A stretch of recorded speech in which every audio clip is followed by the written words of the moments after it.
Number 4. This is about decentralization.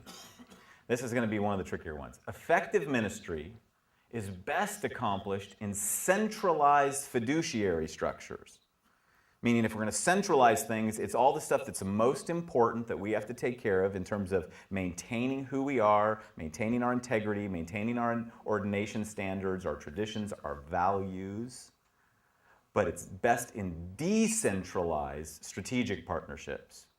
When it comes to ministry, we're most effective if we can decentralize, if we can move things out to people, smaller groups of people.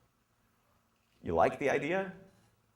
That irks you, confuses you, you hate words like fiduciary, raises questions. Effective ministry is best accomplished in centralized fiduciary structures. You remember that from our last presentation? Decentralized strategic partnerships. Number 5, the key adaptive shift in order to become a more effective presbytery, to carry out our vision, is to move this presbytery from being primarily a regulatory body. That means a body of people who mostly carry out the rules, keep the policies, keep the regulations, to a missional learning community. To be in a group of people who learn on our discipleship together for the sake of mission in relationship together. The presbytery will become primarily a missional learning community. Does that excite you? Does that irk you? Does it raise questions? What change do you think it would bring?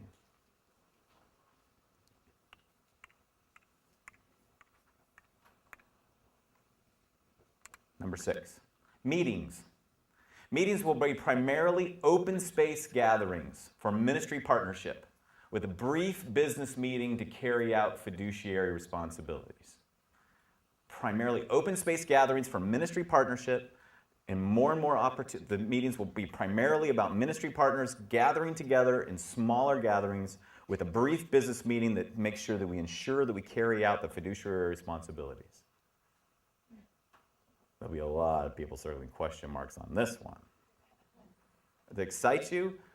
Irk you? Gosh, meetings should never be brief. I love long meetings. Question mark? What changes?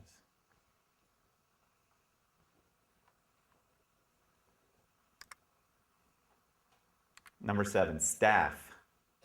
Staff will function as coaches, resource brokers, custodians of shared values, catalysts of missional partner networks. Staff become more and more coaches and brokers, people who build relationship less than program. Staff's responsibility will have more to do with the way they connect people, coach people, pass on the values that we hold together, identify and catalyze new ministry opportunities. This excites you? Does this irk you? It'll irk me until I figure out if Barbara's still going to work with me. What?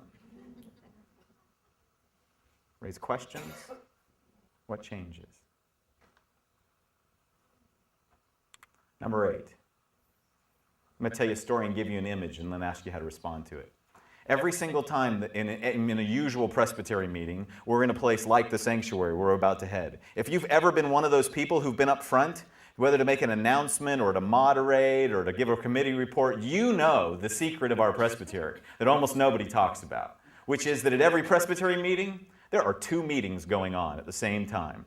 There's the meeting inside the building, and then there's the meeting that happens right outside the doors in the narthex, right?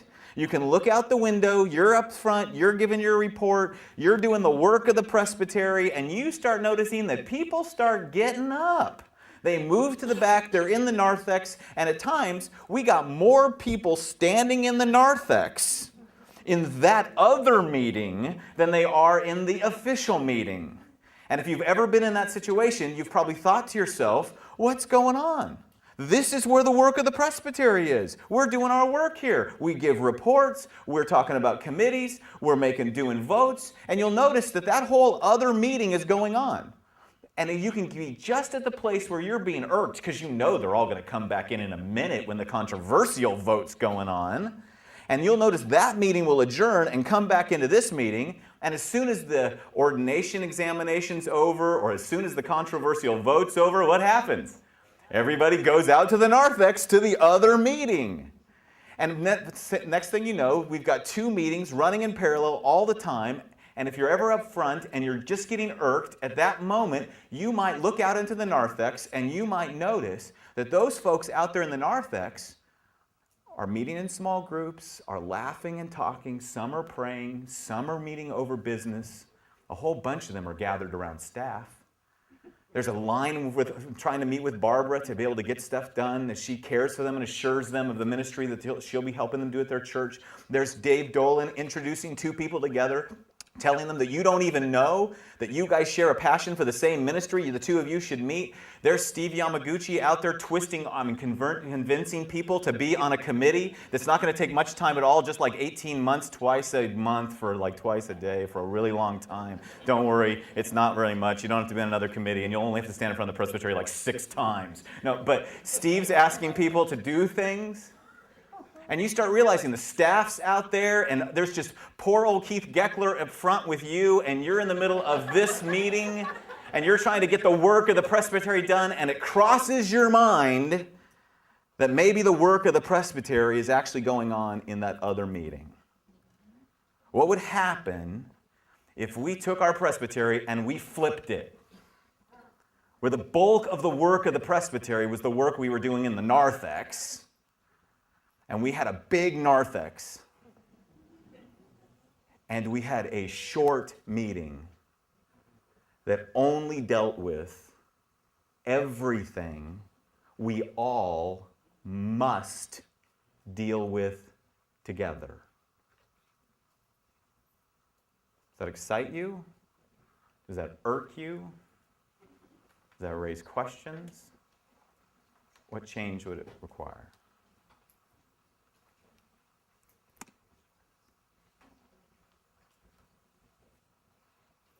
I want to thank you for all being in my little focus group. If you'll leave your papers on the table, and one of us from the Odyssey Group will pick them up. And Keith Geckler will turn it into a very nice chart that he will email to all of you very, very soon. So thanks very much for letting me make my presentation.